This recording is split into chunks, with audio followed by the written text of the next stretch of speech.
Hello, student. Can you hear me? Hello. We did some question number till 14. Is it? Today also we will continue that. We will continue the.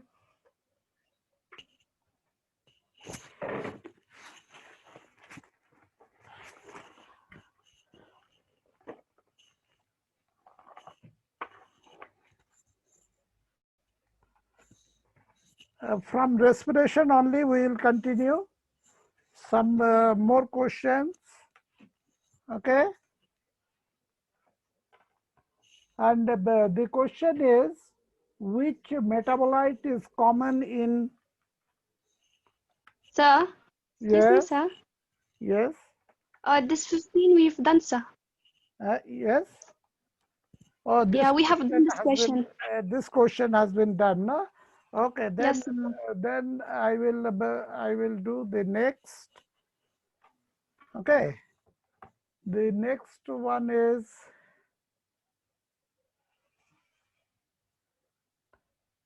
this one. Which of the step in Krebs cycle indicate substrate level phosphorylation? I think this one we didn't do. No, sir. We didn't do this one.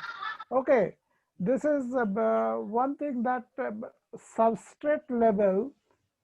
One is substrate level means that is the direct production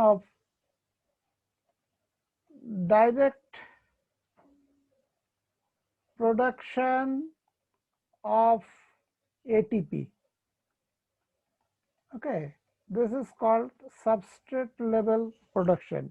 And another method is that the hydrogen is accepted by reduced coenzyme, and the reduced coenzymes are then the reduced coenzymes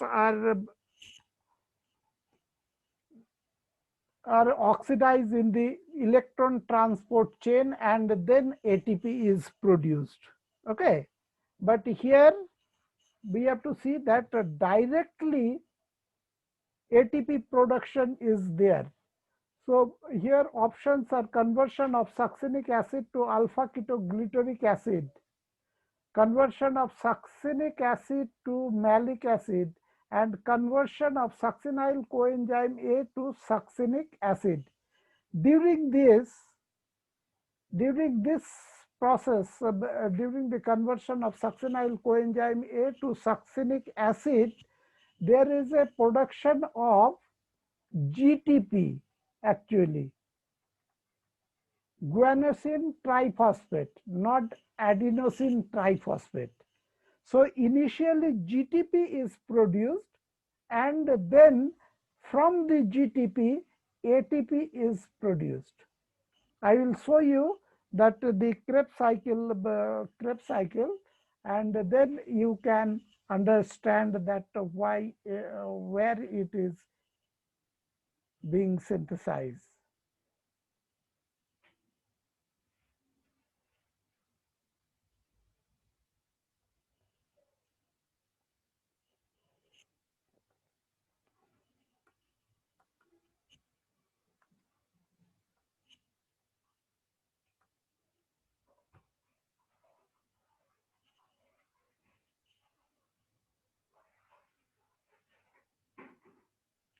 Say this is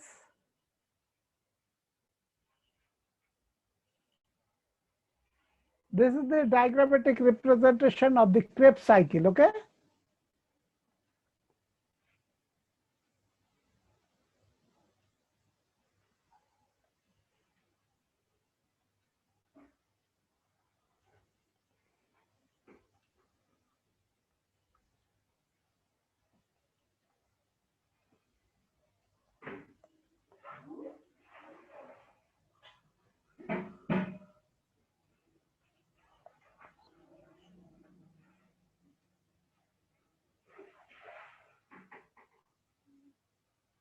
I think you can read it. This Krebs cycle diagram. Hello? See here. Yes, sir. Yes, see here. This one, say here is a succinyl coenzyme A, and this succinyl coenzyme A is changed into succinic acid. This one is succinic acid, and during this process from the GTP is produced,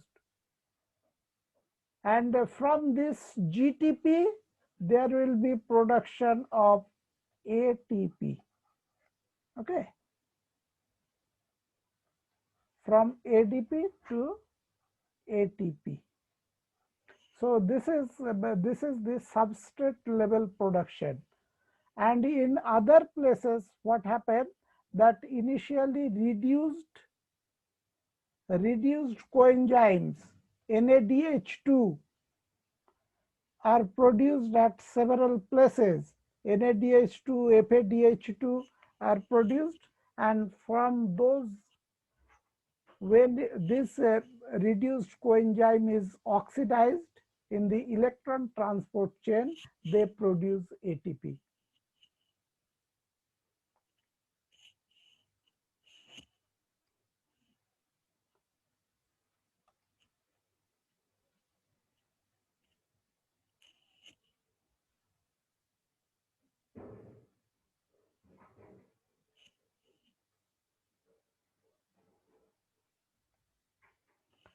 So our answer is that C, and the conversion of succinyl coenzyme A, conversion of succinyl coenzyme A to succinic acid. This is the substrate level production of ATP. This is substrate level phosphorylation. All right.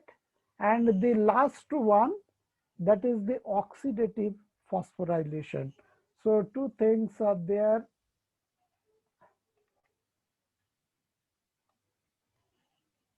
One is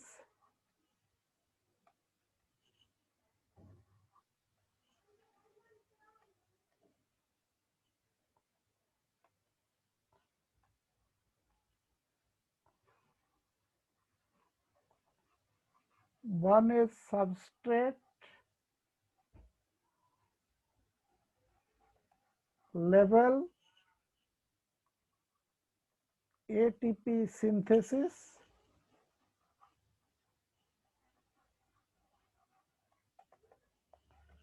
and second one is, that is oxidative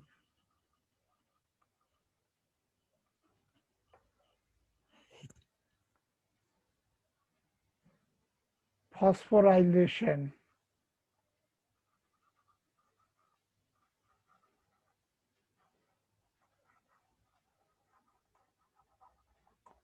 Or it is in the electron transport chain.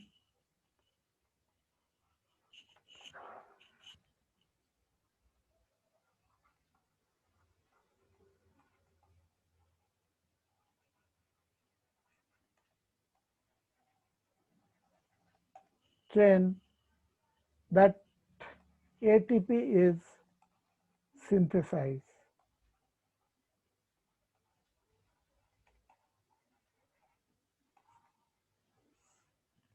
Okay, in the terminal oxidation. So here it is substrate level. Substrate level ATP synthesis takes place in the Krebs cycle in one place, and in case of glycolysis, there are two places where the substrate level ATP synthesis takes place.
Yes, here is the glycolysis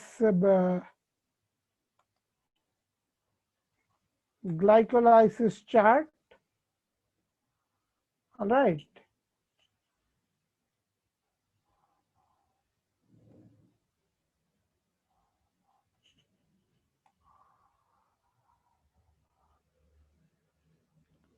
There is glycolysis, and in the glycolysis you can see this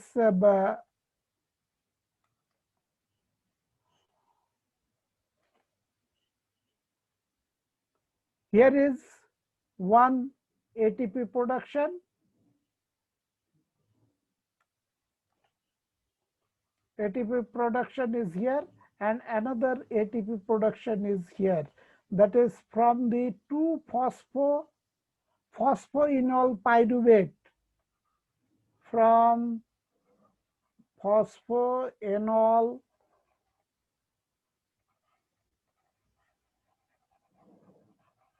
pyruvate to pyruvate.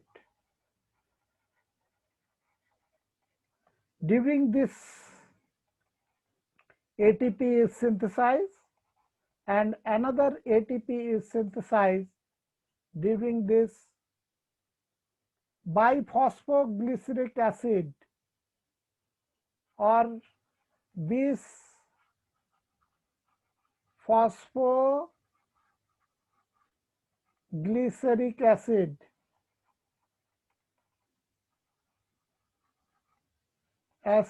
to phosphoglyceric acid.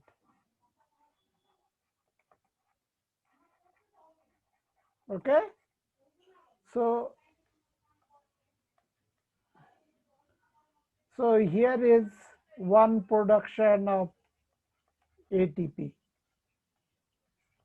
So ATP in glycolysis, substrate level ATP is produced from this biphosphoglyceric acid to phosphoglyceric acid, and phosphoenol pyruvic acid to pyruvic acid. Two steps are there at this substrate level production of ATP.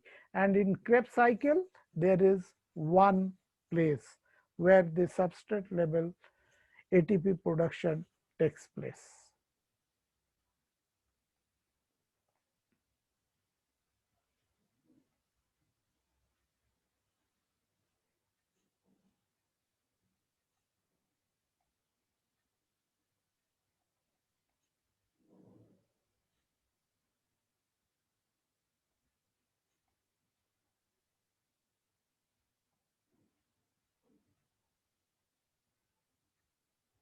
Okay, next question is question number 17. In the electron transport system present in the inner mitochondrial membrane, say there is electron transport system or electron transport chain. Electron transport chain. Okay, this electron transport chain is present. Where it is present, these are also questions. It is present in the inner mitochondrial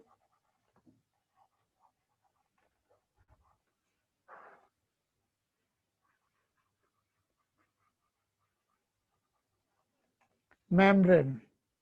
Okay. So this electron transport chain, the ETS, all right?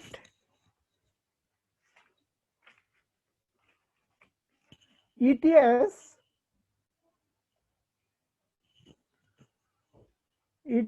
is made of several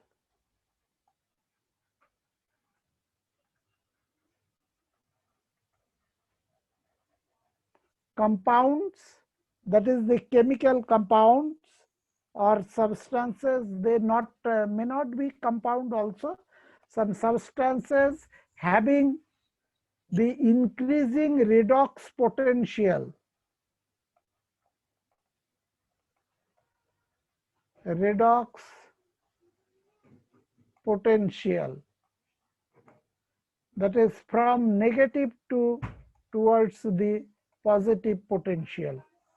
Okay, they are arranged in the membrane and electrons are moved from one carrier to the another carrier, and this electron carrier, these complexes, they have been named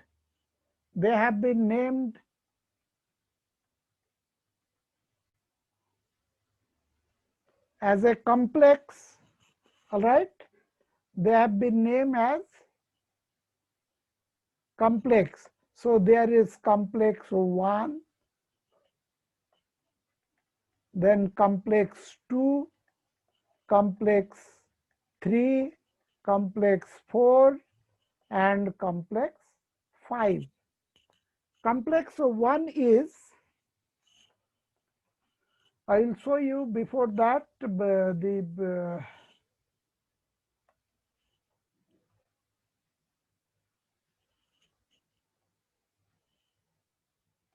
this is the electron showing the electron transport chain.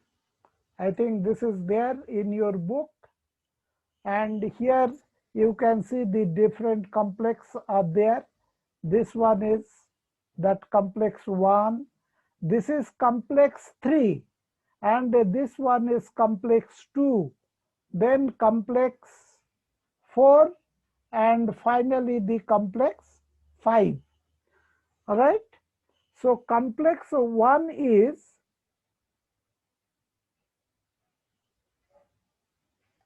you can see from this one also, this one is more clear. Okay, here is first one, that is the complex 1 is made of, you have to remember this name also, complex 1 is NADH dehydrogenase.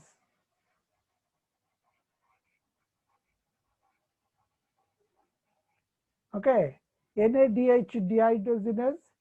Second one is FADH2. Okay, this is also produced during succinate dehydrogenase. This is also known as complex 3 is, this is known as cytochrome BC1, cytochrome BC1 complex. That is, it contains cytochrome B and cytochrome C1. Okay, cytochrome B and cytochrome C1. Complex 4 is cytochrome C oxidase. Cytochrome C oxidase.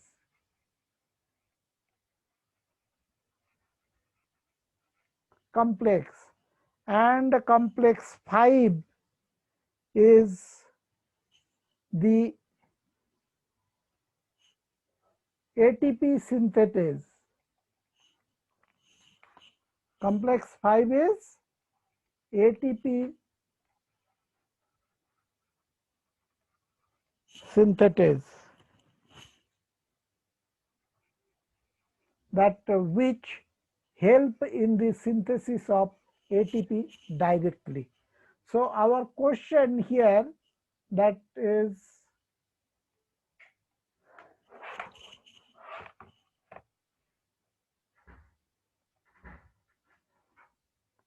our question is The electron transport system present in the inner mitochondrial membrane complex. Complexes 1 and 4 are respectively. Which one is complex 1 and which one is complex?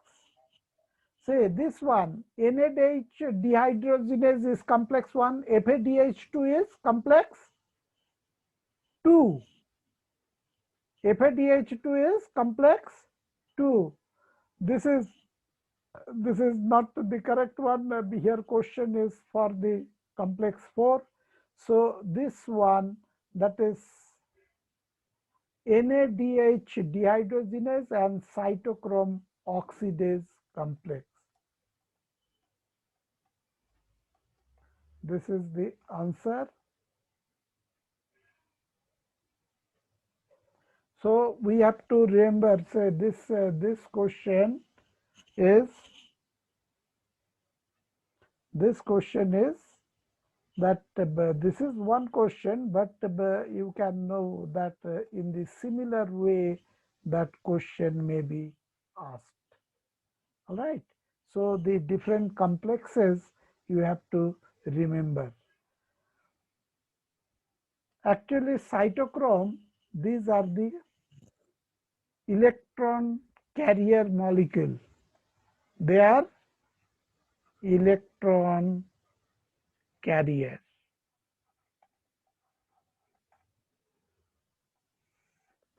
Okay. Main is next one.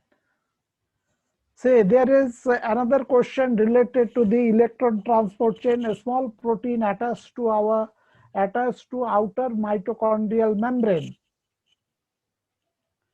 which act as mobile carrier for transfer of electron between complex 3 and 4. Say this is one thing here you have to be clear that in this question, perhaps I have missed outer surface or the outer face of the mitochondrial membrane, because electron transport chain or the electron transport system is located on the inner mitochondrial membrane, not in outer mitochondrial membrane. Okay, so this is the outer face. See here, you have an idea.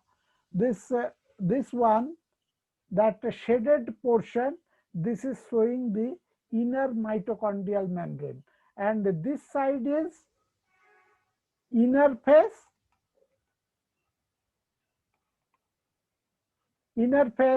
or we call it, that is the matrix side. All right.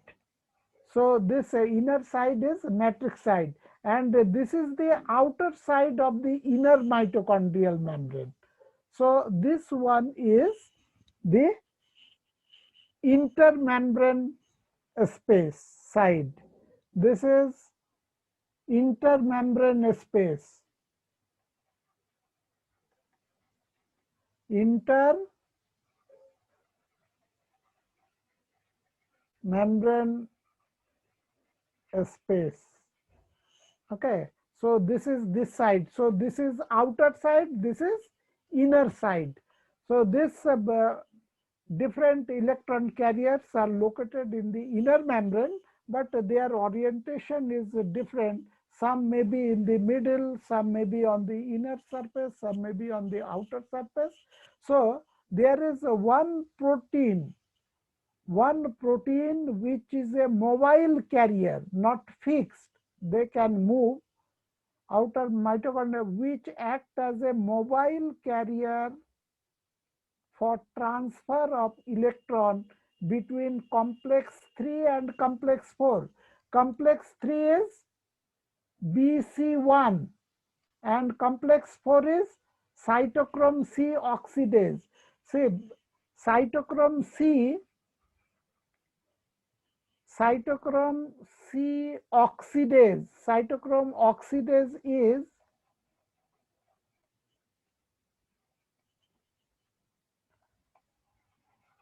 cytochrome A and the cytochrome A3. All right. Actually, there are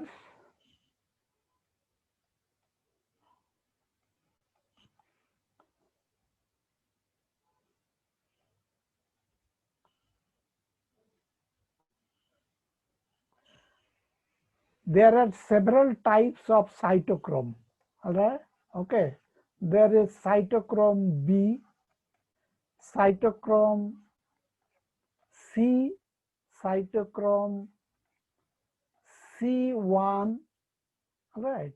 Then cytochrome A, cytochrome A3, cytochrome A3. This cytochrome A3 particularly, or the cytochrome A to A3, is known as cytochrome oxidase, and this forms the complex 4. And the cytochrome BC1, actually arrangement is cytochrome B and C1. Cytochrome B and cytochrome C1 is together. So this forms the 3, complex 3. And in between this, when the electron move from the cytochrome B to cytochrome complex, the cytochrome oxidase, this is passing through the cytochrome C, or that is cytochrome B. From the cytochrome B, it is going to cytochrome C, and then it is going to cytochrome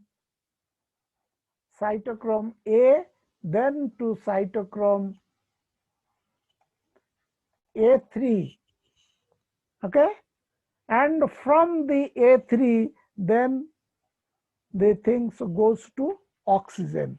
So you have to also remember the sequence of different cytochromes, that is, they are located in the mitochondrial membrane. So this is which one is the answer. So in between 3 and 4, there is cytochrome C is helping the electron to pass from this cytochrome B to cytochrome A. Cytochrome B to cytochrome C and cytochrome C to cytochrome A. And actually, when there is a passage of electron from cytochrome B to cytochrome C, during that time there is a lot of energy produced, and this energy is utilized for the synthesis of ATP.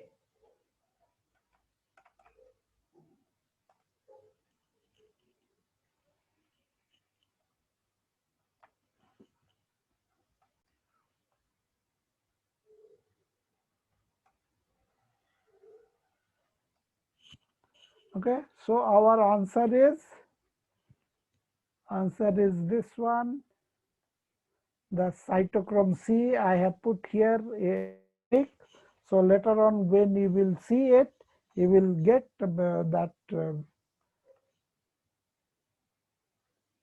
cytochrome C is the answer. That is small mobile protein, which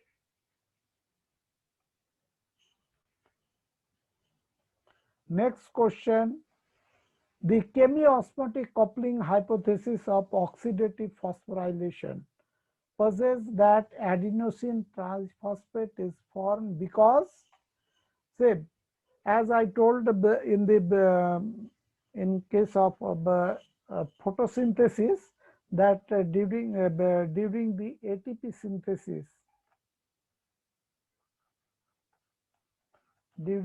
ATP synthesis, the process or the principle that has explained the synthesis of ATP, that principle or the theory is known as Kemi-osmotic principle.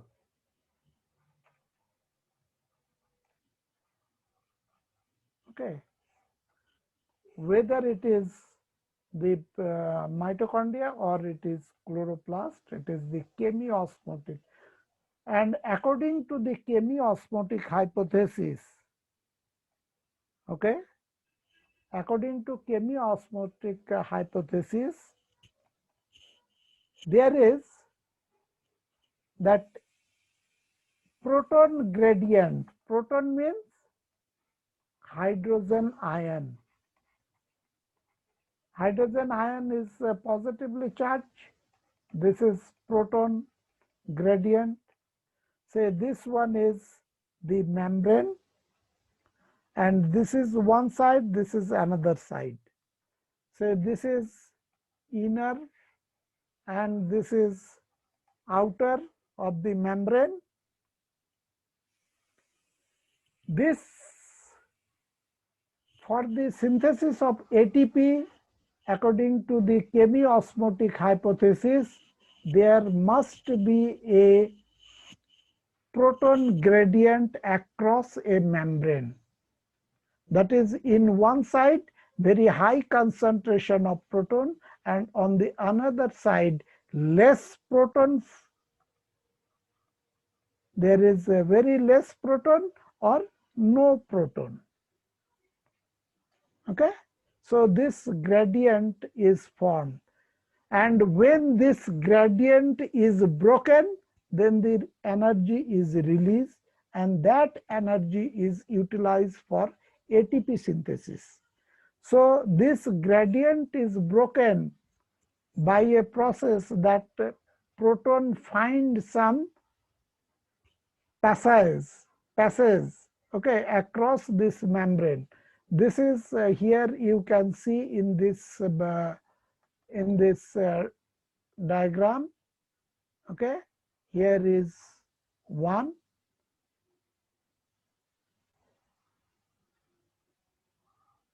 Say this is the diagram for the diagrammatic presentation of ATP synthesis in mitochondria. This is the blue portion is that membrane. This side is, here is outer. Here is this is outer side, and this is inner side. This one is F0. This structure is known as F0 F1 particle.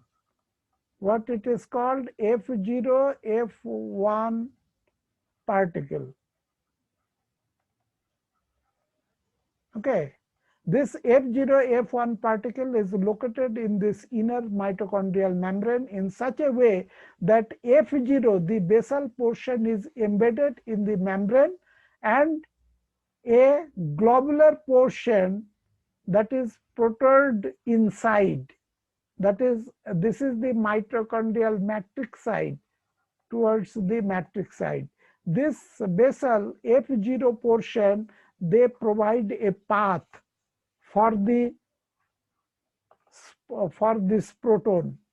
Okay, and this proton move through this, that is, they diffuse, and when it diffuse, this gradient is broken and energy is released, and this energy is coupled with the synthesis of ATP from ADP and inorganic phosphate. PI is written here, so you read this one is a inorganic phosphate. With this portion, this ball-like portion, this is an enzyme, and this enzyme is known as ATPase.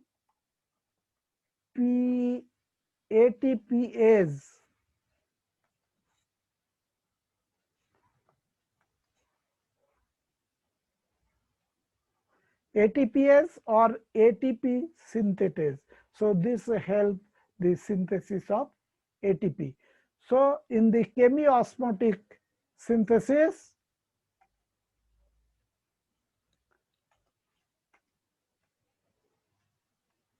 In the chemiosmotic synthesis, a proton gradient is a must. Okay, proton gradient is formed across the inner membrane. Right? So this is correct. We have another question, another similar question that has been asked several times in the medical entrance exam, the CBSE AIPMT in 2005. Of course, so this is important.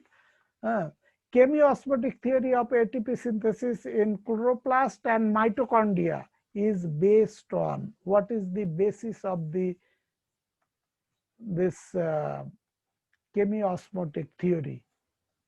Okay, this is the main basis is a proton gradient. All right. Main basis of ATP synthesis through this chemiosmotic theory, it is the proton gradient. So question can be asked in a different way. So for that, no problem. Next, we will move to the next. Another one, in cellular respiration, the final acceptor of molecules of proton is proton molecule. The final acceptor, all right. The final acceptor of the proton, hydrogen ion, or this can be asked as the final acceptor of electron. Okay. So what happened actually, you can see, we will go again to that cytochrome system.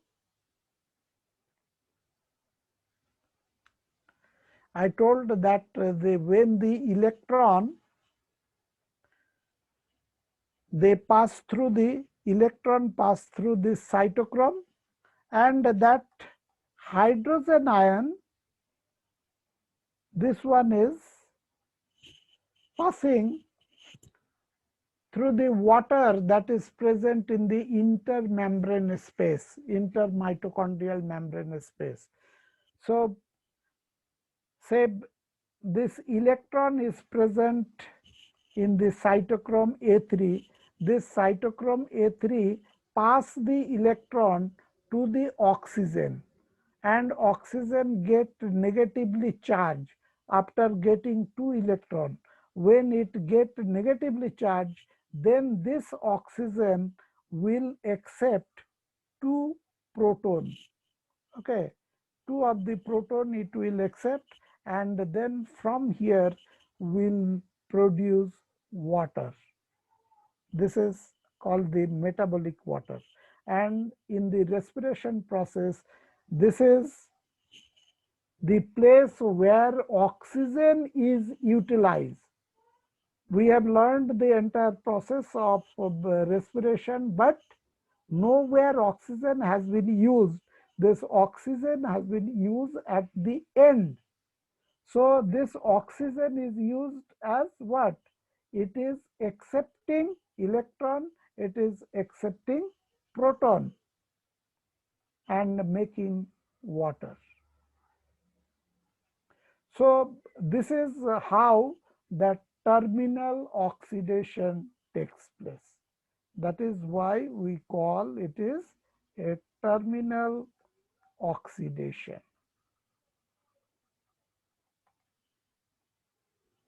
Okay. So ultimate proton acceptor is oxygen, ultimate electron acceptor is oxygen. And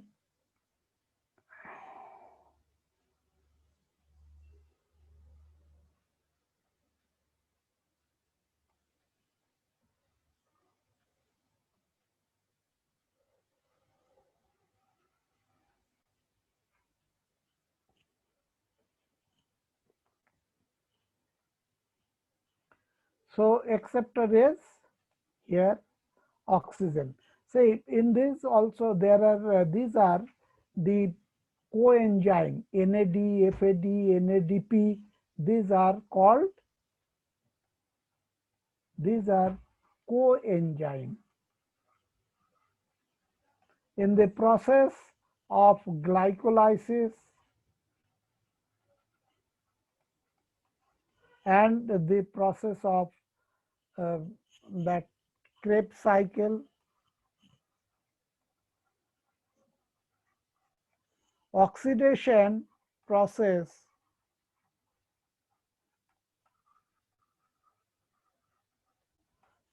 is by removal of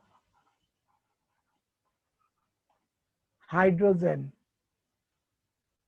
Okay, removal of hydrogen. There it is not the addition of oxygen. All the entire, in the entire respiration process, the oxidation is removal of hydrogen, and these hydrogen are accepted by NAD and NADP as well as FAD. So when NAD accept the hydrogen, they form NADP, NADH2, NADH2, then FAD form FADH2, and NADP form NADPH2. These are reduced coenzymes, and these reduced coenzymes are oxidized in the terminal oxidation or respiration and produce ATP.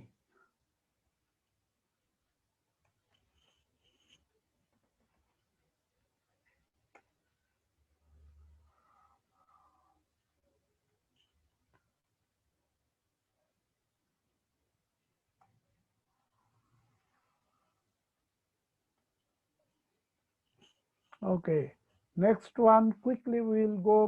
The oxidative phosphorylation referred to. Oxidative phosphorylation referred to that production of ATP by chemoosmosis. So simply that we have learned. Then one is question: cytochrome oxidase contain Cu, Fe, both Cu and Fe and Mg. Here, as I told that this cytochromes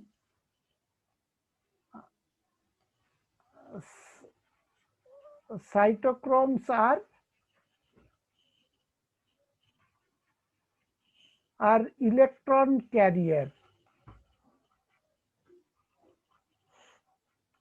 and at a time one molecule of cytochrome can carry only one electron at a time. All right, one electron at a time. But how these cytochromes are actually some protein, okay, and along they contain some metal ion, and the principal metal ion is iron. Okay, why this iron they contain and what is the benefit? Because iron has double valency. I think you know that 2 Fe2 plus 2 Fe plus 3, is it? So these forms they interchange. All right, that is the plus 3 change into plus 2 or plus 2 change into plus 3, and during this process they accept electron and they pass electron to the next. See here, when this one has 3 positive charge, when this one get electron, it change into 2 plus. So one positive charge has been balanced. and after that, by releasing again one electron, it again become 3 plus. So this way it can carry electron. So they have double valency. All the cytochrome, cytochrome B, cytochrome C, cytochrome C1, okay. Then there is in the chloroplast there is cytochrome F is there, then cytochrome B6 is there, right? These two, of course, in case of chloroplast. These are in the mitochondria. Then cytochrome A, all these have Fe, okay, they have iron, but that cytochrome A3 has Fe and also to this copper. I think you remember that copper also has a double valency, okay, cupric and cuprous. It has a double valency. So this way also it can carry electron. So what happened that this cytochrome pass the electron from one to next one, and ultimately it come to the cytochrome A3. When it come to cytochrome A3 means its iron is holding the electron first. But iron directly cannot transfer the electron to the oxygen. This is due to the difference in the very high difference in the redox potential. So this iron first pass the electron to the copper, and then copper pass the electron to the oxygen. So that's why the cytochrome A3 contain both Cu as well as iron. Both it has. First it is to iron, and then from iron to copper, and copper to oxygen. So flow of electron is like this. Next question. The energy equivalent of NADH is which of the following number of ATP molecules? As we had learned that the reduced coenzyme, the NADPH2 or NADH2 or FADH2. These are oxidized, and when this molecule oxidize, one molecule of NADPH2 can produce 3 ATP molecule equivalent energy. Okay, the energy what is released by NADPH2 that can produce 3 ATP. NADH2 also can produce 3 ATP, okay, but FADH2 can produce 2 ATP. So one molecule of FADH2 is equivalent to 2 ATP. One NADH2 or NADPH2, they are equivalent to 3 ATP molecule. So NADH is equal which of the following ATP molecule? So this is 3. See here, one thing that sometime in the book you will see that they are writing like this way, NADH, or in some places they write NADH2, or it is written as NADH plus H plus. Okay, but this is the correct form of writing, but it is a little bit complicated, means more not that easy to write.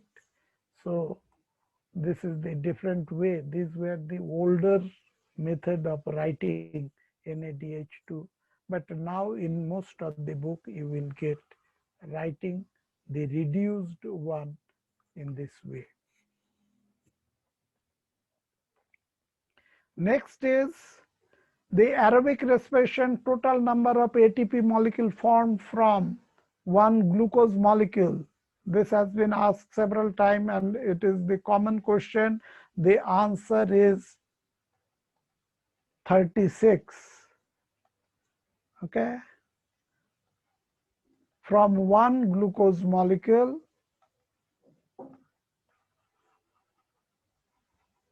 one glucose or fructose,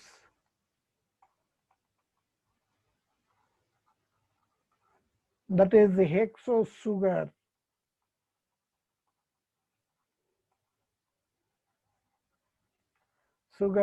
It is 36 ATP molecules are produced.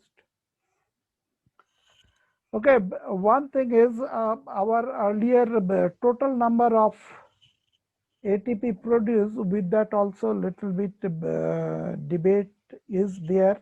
In the older book you will find that 38 ATP. Okay, in some animals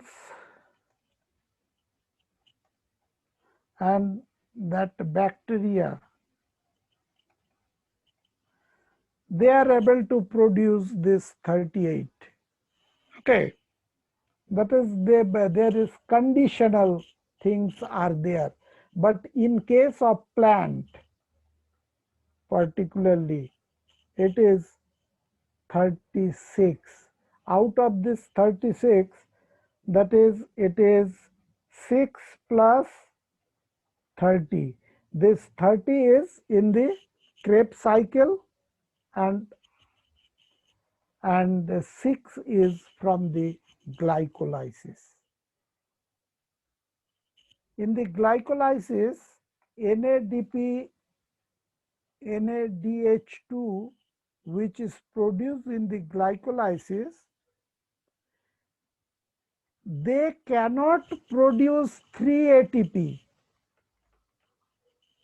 Okay, they cannot produce 3 ATP, but they produce 2 ATP each.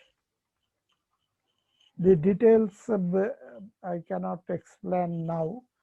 Okay, so you remember that the NADH2 coming from the glycolysis, they have the capacity to produce 2 ATP each, and that is why in the glycolysis total equivalent ATP produced is 6, and so total ATP from one glucose molecule combined it is 36.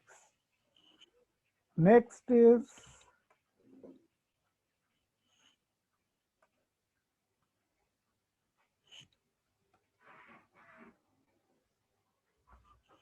respiratory quotient. Now one thing you should know, that respiratory quotient, this is one way, is a measure of the type of respiratory substrate and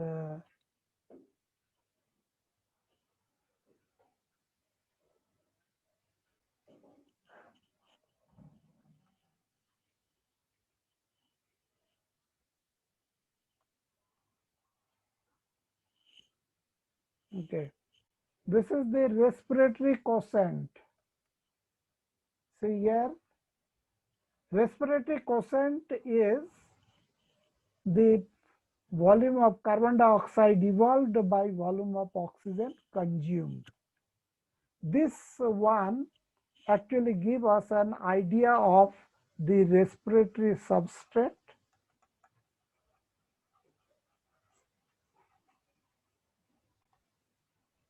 and also about the type of respiration.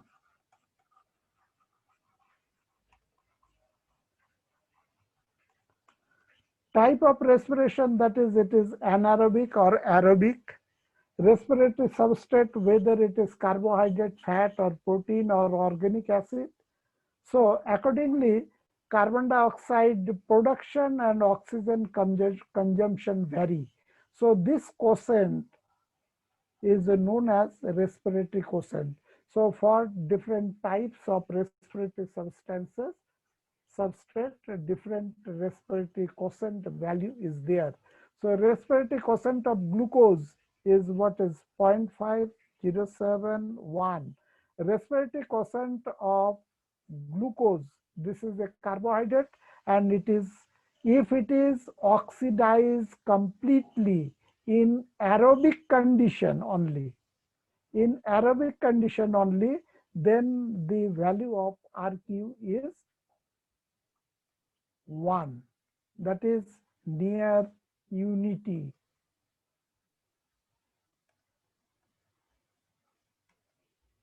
All right. Now we have another question. Another question is a similar one. I will show you at the end. See here, this question, RQ of protein, carbohydrate, fats, and organic acid are in order of what? In order of, these are the values given. Okay. So one thing, that carbohydrate has a respiratory quotient is 1, because in the carbohydrate oxidation, the amount of carbon dioxide released and amount of oxygen consumed is equal, and that's why it is 1. But in case of protein, okay,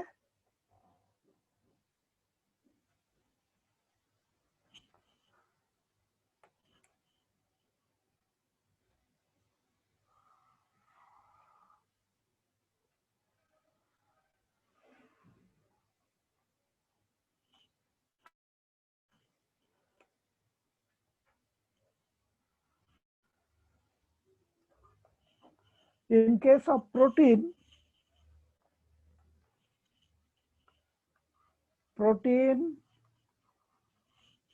and fat,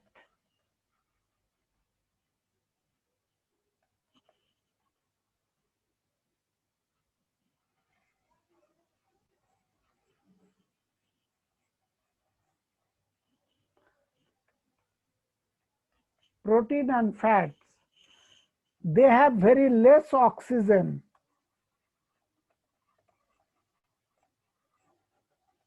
in their molecule,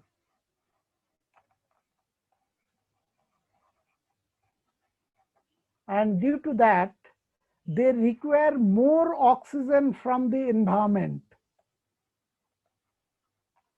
more oxygen from environment. Means for their oxidation they require more oxygen and release less carbon dioxide, and due to that the RQ value is below 1. Here is, that is RQ value. Fat has RQ value nearly 0.7, and protein has RQ value nearly 0.9, still at the below 1, that is less than 1. In both the case it is less than 1. Okay. And fat has very less oxygen in their molecule, and that is why whenever we eat the fat rich food, then we feel sometimes suffocated, and the aged people are usually not advised to take very high amount of fatty food. Otherwise, they will have this breathing problem and they will suffocate. So this one, organic acid. One is organic acid. Organic acid has very high oxygen in their molecule, and that's why they absorb very less oxygen from the environment at the time of their oxidation. So they less oxygen, and oxygen is less and carbon dioxide production is more. So that's why the RQ value is more than 1. So our answer for this question, RQ of protein, carbohydrate, fats and organic acid are in order of: protein has less than 1, carbohydrate 1, fat less than 1, and organic acid greater than 1. So this is our answer.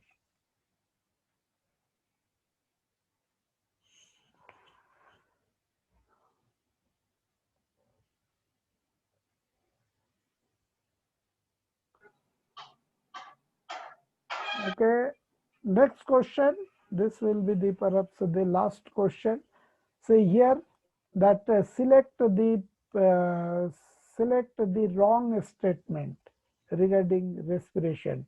First statement: when tripermitine is used as a respiratory substrate in respiration, the RQ is 0.7. See, tripermitine is a fat, okay, oil. So this has less RQ value. Fat has less RQ value, is it? So 0.7, this is correct. Intermediate compound which link glycolysis with Krebs cycle is malic acid. Say glycolysis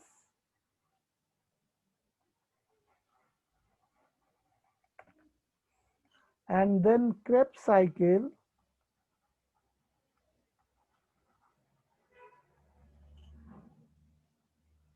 Glycolysis and Krebs cycle, in between, this is in glycolysis, what is produced? Pyruvate. And pyruvate does not go directly to the Krebs cycle, but pyruvate is converted into acetyl coenzyme A. And then acetyl coenzyme A enter into the Krebs cycle. So here this one is wrong, that intermediate compound which link the glycolysis with Krebs cycle is malic acid. This one is wrong. And our question is select the wrong statement. So this statement is wrong. So we have to tick this one. Answer is, this question is the answer.